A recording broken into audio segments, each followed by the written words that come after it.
फूल खिला ससुराल में। पता नहीं कौन सुबह सुबह अपने नए होम थिएटर का प्रदर्शन कर रहा है। अरे सुबह सुबह गाने कौन सुनता है, वो भी इतने घटिया गाने। कल रात को नींद पूरी नहीं हुई और अब ये होम थिएटर की आवाज़। पता नहीं माँ जी, लगता है मोहल्ले में कोई नया आया है। कौन? कल वो मकान मालिक फ्लैट साफ करके गया, तब मुझे पता चला कोई तो रहने आ रहा है, लेकिन पता नहीं कौन है। माँ, वो हमारे पड़ोस में 4-5 लड़कियां रहने आई किराए से, शायद कॉलेज की है। शायद उन्हीं के घर से आवाज़ आ रही होगी। मैं दिन भर घर में रहती हूँ लेकिन फिर भी मुझे कुछ नहीं पता। लेकिन आपको देखो, दिन में 4 घंटे घर पर रहते हो लेकिन फिर भी पड़ोस में लड़कियाँ आ रही है, ये बात आपको पता चल गई। ऊपर से वो कॉलेज की लड़कियाँ हैं, ये भी पता चल गया। वैसे तो हमारी चुटकी कौन सी कक्षा में है ये बात भी आप भूल जाते हो। अरे कल मैं कॉलेज से लौट रहा था, तब कुछ लड़कियों ने मुझे हमारे पड़ोस का पता पूछा था, उसी से मैंने अंदाज़ा लगाया है। तुम्हें बिना कहीं की बात कहीं भी ले जाने की आदत पड़ गई है। अरे बहू वह सब छोड़ो, फिलहाल तो अदरक वाली मस्त कड़क चाय बनाओ। इस धड़ाधुम की आवाज़ से मेरा सर फटा जा रहा है। तभी रिया हाथ में कटोरा लेकर सरिता के घर आती है। आती ही सोफे से टकराती है और गिर जाती है। अरे अरे, ज़रा संभल के। ये लड़की खुद को भी नहीं संभाल पाती, पढ़ाई क्या खाक संभालती होगी। हाय मैं रिया, आपके पड़ोस में रहने आई हूँ। सॉरी सुबह यहाँ चली आई, लेकिन वो क्या है ना, रात को लेट सोने की वजह से सुबह हमारी आंखें नहीं खुली, पता ही नहीं चला दूध वाला कब आता है और डेयरी कहाँ है ये भी तो पता नहीं है। आप लोग थोड़ा सा दूध दे देंगी प्लीज़। न जान न पहचान, मुंह उठाकर चले आए मेहमान। ए लड़की, तुम्हें क्या लगता है हमने डेयरी खोल रखी है क्या, जो कटोरा लिया और हमारे यहाँ चली आई? कल से ना हम दूध लेने जल्दी उठ जाएंगे, बस आज के दिन। नहीं तो डेयरी कहाँ है ये बता दो तो मैं चली जाऊँगी। अरे हमारे मोहल्ले से डेयरी काफ़ी दूर है, तुम अकेले कैसे जाओगी? पता नहीं। मानवी, थोड़ा दूध दे दो इन्हें, चाहिए तो कल इनसे वापस ले लेना। अरे हमारे घर में थोड़ा ही दूध है, अब चुटकी उठेगी तो उसे भी तो लगेगा ना। तुम जितना है उतना दूध इन्हें दे दो, मैं अभी डेयरी जाकर चुटकी के लिए दूध लेकर आता हूँ। इन लड़कियों की मदद करने के लिए कितने कष्ट उठाए जा रहे हैं। घर का कुछ सामान लाने मार्केट जाने के लिए कह दूँ तब इन्हें 17 काम याद आ जाते। आंटी अब दूध दे रही हैं तो थोड़ी चीनी और चाय पाउडर भी दे दो। वो क्या है ना, हम कल यहाँ रात को ही आए हैं, अभी तक राशन भी नहीं भरा, राशन का दुकान भी पता नहीं कहाँ है। ए लड़की, आंटी किसे कह रही है? तुमसे बस 2-4 साल बड़ी हूँ मैं। रिया, तुम एक काम करो, दूध, चाय पाउडर, चीनी ये सब रहने दो, जाकर अपनी बाकी सहेलियों को बुला लाओ। आज की चाय तुम हमारे घर पर ही पी लो। Oh thank you. अपने होम थिएटर का आवाज़ थोड़ा कम कर देना बेटा, बेवजह मोहल्ले वाले तुम्हारे गानों की आवाज़ से परेशान हो जाएंगे। जिस दिन हम गाने नहीं सुनते ना उस दिन हम परेशान हो जाते हैं, और आज तो हमें पूरा घर लगाना है। काम करते वक्त हमें गाने सुनने की आदत है, अगर हम बड़ी आवाज़ में गाने नहीं सुनेंगे तो फिर हमसे ना एक भी काम नहीं हो पाएगा। सरिता अपने माथे पर हाथ मार लेती है। रिया वहाँ से चली जाती है। कौन लगती है वो लड़कियाँ हमारी, क्या ज़रूरत थी उन्हें चाय पर बुलाने की? अरे अब वो पड़ोसी है हमारी, एक दूसरे की मदद करना यही तो सिखाता है हमें पड़ोसी धर्म। अच्छा जी, फिर उन्हें ही क्यों, मोहल्ले के सारे लोगों को बुला लो चाय पे। ऐसे न्योता दे रहे हो जैसे कि मैंने यहाँ चाय की टपरी खोल रखी है। आए बड़े पड़ोसी धर्म निभाने वाले। बस पड़ोसी धर्म निभाते निभाते अपना पति धर्म मत भूल जाना, चुटकी के पापा। अरे जाने दो ना बहू, भगवान की दया से हमें कुछ कमी नहीं है। अब बुला लिया है तो आने दो उन लड़कियों को चाय पर। वैसे भी किसी को खिलाना पिलाना पुण्य का काम होता है। वो मुझे भी पता है माँ जी, लेकिन हम उन्हें ऐसी ही मदद करते रहना तो वो लड़कियाँ हमारे सर पर बैठ जाएंगी, फिर हर एक चीज़ के लिए आ जाएगी हमारे घर मुंह उठाकर। मानवी उन लड़कियों के बारे में कुछ भी नहीं जानती थी, लेकिन फिर भी उसे उन पर बहुत गुस्सा आ रहा था। थोड़ी देर बाद नीता सरिता के घर आती है। आंटी जी, वो मुझे क्या लगा रखा है, साफ साफ बोलो क्या काम है? सुबह आपने जो चाय बनाई थी बहुत बढ़िया थी। अरे मैंने नहीं, मेरी बहू ने बनाई थी। और चाय पीनी है क्या? नहीं नहीं, मुझे ना थोड़ी सी दाल चावल चाहिए थे। हम सुबह से हमारा सामान लगा रहे हैं लेकिन अभी तक हमारा काम ख़त्म ही नहीं हुआ, हमें मार्केट जाने का समय ही नहीं मिला। अभी आप मुझे थोड़ी सी दाल चावल दे दो ना, जब हम राशन खरीद लेंगे तब आपके दाल चावल लौटा देंगे। मोहल्ले से थोड़े आगे जाकर राशन की दुकान है, जाओ वहाँ जाकर दाल चावल लेकर आओ। हमने राशन बेचने का नया व्यापार शुरू नहीं किया है। बहू, दरवाजे पर आए हुए किसी को भी मना करना, खाली हाथ लौटाना हमारे घर का रिवाज नहीं है। जाओ रसोड़े से थोड़े दाल चावल लेकर आओ। मुंह मोड़ के मानवी किचन में चली जाती है। तभी हॉल में चुटकी आती है। दीदी आपने मेरे कपड़े क्यों पहने हैं? बेटा चुटकी, ये तुम्हारे कपड़े नहीं है। वो क्या ना, इसके पास ऐसा सेम ड्रेस है, लेकिन फिर भी वो ड्रेस हमारी चुटकी को अच्छे से पैर तक आ जाता है। तुम्हें तो सिर्फ घुटनों तक ही आ रहा है। लगता है जब टेलर ये ड्रेस बना रहा था तब उसे कपड़ा कम पड़ गया होगा और तुम वैसे ही ड्रेस उठा कर ले आई होगी। नहीं नहीं आंटी जी, इसे वन पीस कहते हैं, ये ऐसा ही होता है। तभी मानवी दाल चावल लेकर हॉल में आती है। माँ जी, कोई आपकी पूजा में बाधा डाले तो आपको गुस्सा आता है, लेकिन आज आप उन लड़कियों से कुछ भी नहीं कह रही हो, उल्टा उन्हें मदद किए जा रही हो। ऐसा ही चलता रहा ना तो ये लड़कियां हमारे दिन का चैन और रात की नींद भी छीन लेंगी। तभी फिर से ज़ोर ज़ोर से गाने बजने शुरू हो जाते हैं। लो, फिर से बढ़ गया इनके गानों का वॉल्यूम। देखो कितने ज़ोर ज़ोर से कूदने की आवाज़ें भी आ रही है। बिल्कुल बेशर्म लगती है ये लड़कियां, न बोलने की तमीज़ है न रहने की। हे भगवान, मैंने सोचा लड़कियां नहीं है, यहाँ का कुछ जानती नहीं, इसलिए मदद कर रही थी उनकी। लेकिन ये लड़कियां तो मेरे लिए ही परेशानियां खड़ी कर रही हैं। कभी नाच रही है, कभी कूद रही है, कभी बड़े आवाज़ में गाने सुन रही है। लगता है आज दोपहर में ज़रा भी आराम नहीं होगा। तभी ज़ोर ज़ोर से चप्पल बजाते हुए पीहू सरिता के घर आती है। सरिता गुस्से से लाल बूंद हो जाती है। क्या है? वो आंटी, मुझे ना मैगी का पैकेट चाहिए था। हमारे घर के बाहर किराने की दुकान, ऐसा कुछ दिख रहा है क्या? दाल चावल चाहिए तो यहाँ चली आई, दूध चाहिए तो यहाँ चली आई, अब मैगी भी। 2 घंटे हुए नहीं तुम्हारी दोस्त दाल चावल लेकर गई, अभी तक तो दाल चावल हजम भी नहीं हुए होंगे, तुम्हें फिर से भूख लगी? मैंने दाल चावल खाए ही नहीं, मुझे पसंद नहीं है, मुझे मैगी पसंद है, प्लीज़ आप मुझे मैगी दे दो ना। तुम्हारे माँ बाप ने हमें चेक भेजा है क्या कि हम तुम्हारा सारा राशन भर ले और तुम्हें जो चाहिए वो तुम हमारे घर से ले जाओ? हम मार्केट जाएंगे तो मैगी लेकर आएंगे ना, और आपकी मैगी आपको वापस दे देंगे ना। तब तक मुझे प्लीज़ 2 पैकेट मैगी दे दीजिए, मुझे बहुत भूख लगी है। अरे बच्ची हो क्या जो मैगी के पैकेट के लिए रो रही हो? ये लो तुम्हारी मैगी। हमारी चुटकी तुमसे ज़्यादा समझदार है। जाते वक्त धीरे से जाना, ये चप्पल घिसने की आवाज़ नहीं आनी चाहिए। सरिता के मना करने के बावजूद पीहू चप्पल बजाते बजाते घर आ जाती है। जैसे तैसे दिन निकल जाता है। शाम होती है। शाम को मानस कॉलेज से घर आ रहा था, तब घर के बाहर गौरी उसे रोक लेती है। तभी उन्हें मानवी दिखती है। थोड़ी देर बाद मानव घर आता है। क्या खुसुर पुसुर चल रही थी उस गौरी के साथ? अरे कुछ नहीं, वो पूछ रही थी कि मैं कॉलेज में कौन सा सब्जेक्ट पढ़ाता हूँ।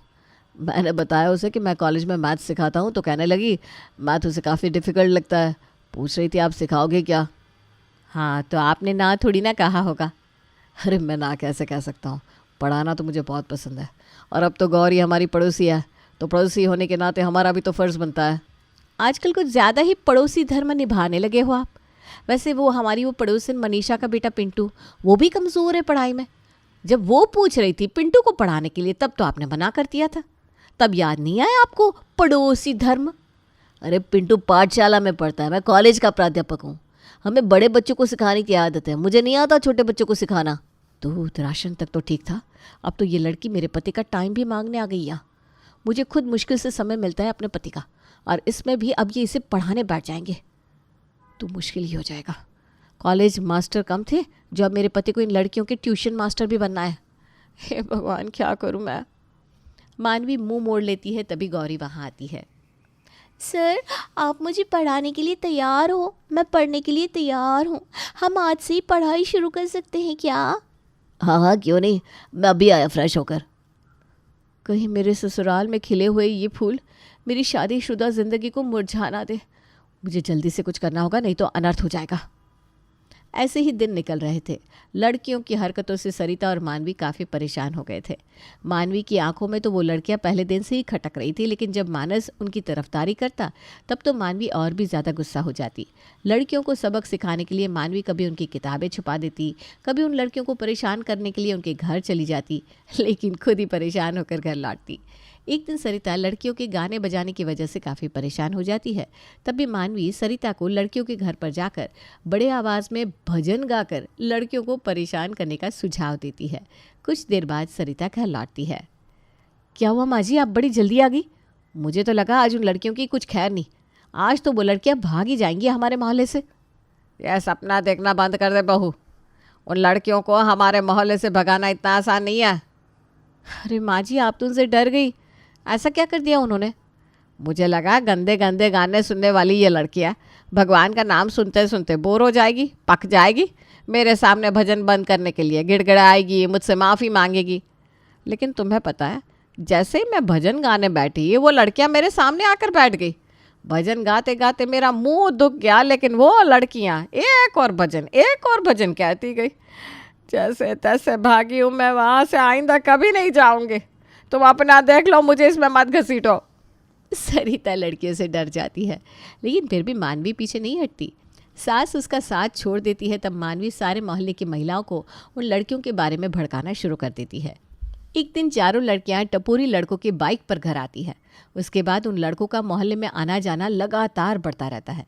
एक दिन सारे मोहल्ले की महिलाएं मकान मालिक के पास जाती हैं। शर्मा जी, आपने उन कॉलेज की लड़कियों को हमारे मोहल्ले में घर किराए से देकर बड़ी गलती करती है। उन लड़कियों ने पूरा मोहल्ला सर पर उठा लिया है। बिल्कुल सही कहा। कितनी पार्टियां करती हैं, कैसे कैसे कपड़े पहनती हैं, होम थिएटर पर गाने लगाकर सुनती है, वो भी बड़े आवाज़ में। ना शांति से हम सो पा रहे हैं, ना वो लड़कियां पूजा पाठ करने दे रही है। अरे बच्चों की पढ़ाई भी नहीं हो रही।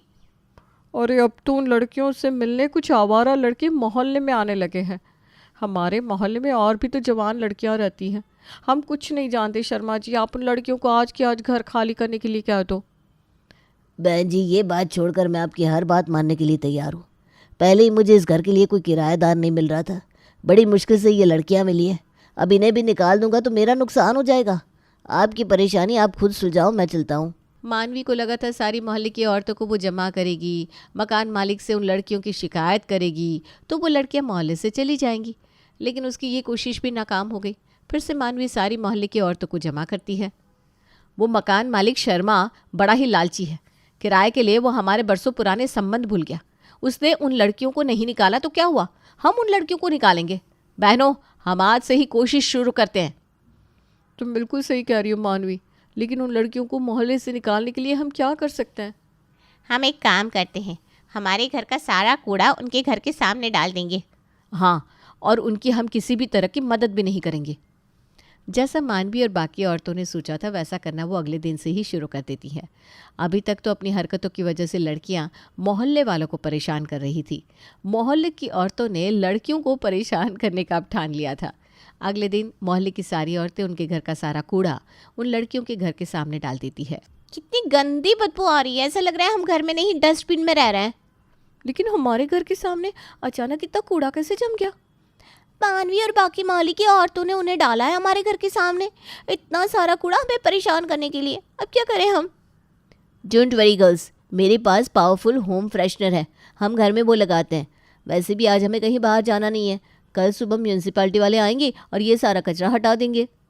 मोहल्ले वाली औरतें लड़कियों को परेशान करने के लिए हर एक कोशिश कर रही थी, लेकिन लड़कियां हर परेशानी का हल ढूंढ लेती थी। कभी लड़कियों के आंगन में गोबर डालना, कभी बच्चों को उन्हें परेशान करके उनके घर भेज देना। लेकिन इन सब का उन लड़कियों पर कोई असर नहीं होता। ना वो पार्टी करना बंद करती और ना ही मोहल्ले वालों की नींद खराब करना। नीता, हर रोज़ ये औरतें हमारे घर के सामने आकर कूड़ा डालती है, गोबर डालती है, हमें परेशान करने के लिए अपने बच्चों को भेज देती है। कितने दिन सहेंगे हम ये सब, और कितने दिन ऐसे ही रूम फ्रेशनर लगाएंगे घर में? मैं तंग आ गई हूँ। प्लीज़ इस समस्या का कुछ परमानेंट इलाज ढूंढो ना। अरे टेंशन मत ले गौरी, बस आज के दिन इन्हें झेल लो। कल से हमारे घर के सामने कोई कचरा नहीं डालेगा। वो कैसे? अरे आगे आगे देखो होता है क्या। अगले दिन सुबह होते ही नीता अपना होम थिएटर लेकर मोहल्ले के बीचों बीच खड़ी हो जाती है और ज़ोर ज़ोर से गाने बजाने शुरू कर देती है। गाने की वजह से सुबह सुबह मोहल्ले में शोर मचता है। ए लड़की, तुम अकल की दुश्मन हो क्या? सुबह के 6 बजे हैं और इतने जोर जोर से गाने सुन रही हो? अभी तक तो तुम्हारी इन गानों की वजह से हमें रात भर नींद नहीं आती थी। 12 क्या, तुम लड़कियां 2-2 बजे तक पार्टियां करती रहती थी। लेकिन अब पार्टी करना, गाने सुना सुबह सुबह शुरू कर दिया तुमने। तुम्हें जो करना है वो तुम्हारे घर में जाकर करो। हमारे मोहल्ले को तुम्हारी पर्सनल प्रॉपर्टी समझ रखा है क्या, जो ये साउंड हाथ में लिया और चली आई मोहल्ले में? अच्छा जी, ये मोहल्ला मेरी पर्सनल प्रॉपर्टी नहीं है, लेकिन हमारे घर का आंगन इस मोहल्ले की पब्लिक प्रॉपर्टी है। तभी तो आप सब औरतें हमारे आंगन में आकर कचरा डालती हो। देखो, तुम्हें समझाने के मेरे पास कई तरीके हैं। कल से अगर हमारे आंगन में किसी ने भी कचरा डाला तो मैं तुम्हारे घर में घुसकर गाने बजाऊंगी, बता रही हूँ। नीता का दबंग अंदाज देखकर मोहल्ले की सारी औरतें डर जाती हैं। फिर कुछ दिनों के लिए मोहल्ले की सारी औरतें उन लड़कियों को नज़रअंदाज करती हैं। मानवी ने कितना कुछ किया, लेकिन लड़कियों के बर्ताव में ज़रा सा भी बदलाव नहीं आया। मकान मालिक से शिकायत करके भी कुछ फ़ायदा नहीं हुआ। अपने तरीके से लड़कियों को समझाने की कोशिश की, लेकिन वो कोशिश भी नाकाम रही। ऐसे ही दिन बीतते गए। बेचारे मोहल्ले वाले लड़कियों की हरकतों को झेल रहे थे। एक दिन मानवी को पता चलता है कि लड़कियों के घर उनके माता पिता आए हैं। मनीषा, तुम्हें पता है, मोहल्ले में उन लड़कियों के माता पिता आए हैं। उन लड़कियों को सिर्फ वही समझा सकते हैं। चलो हम उनके घर जाकर उनसे उनकी बदतमीज़ लड़कियों की शिकायत करते हैं। हाँ हाँ चलो, मैं भी चलती हूँ। मानवी पूरे मोहल्ले की औरतों को, मर्दों को जमा करती है और उन लड़कियों के घर पहुंच जाती है उनके माँ बाप से उनकी शिकायत करने। तभी वो लोग खिड़की से देखते हैं कि उनके माँ बाप खुद बड़े आवाज़ में गाने सुन रहे थे, नाच रहे थे, पार्टी कर रहे थे। ये सब देखकर सब अपने सर पर हाथ मार लेते हैं। तुम्हें अभी भी अंदर जाकर उन लड़कियों के माँ बाप से उनकी शिकायत करनी है? जिनके माँ बाप ही बिगड़े हुए हैं, उनकी लड़कियों से हम क्या ही अपेक्षा कर सकते हैं। लड़कियों से ज़्यादा उनके माँ बाप को समझाने की ज़रूरत है। वो क्या खाक समझाएंगे इन लड़कियों को। पता नहीं किस मुहूर्त पर हमारा इन लड़कियों के साथ पाला पड़ गया।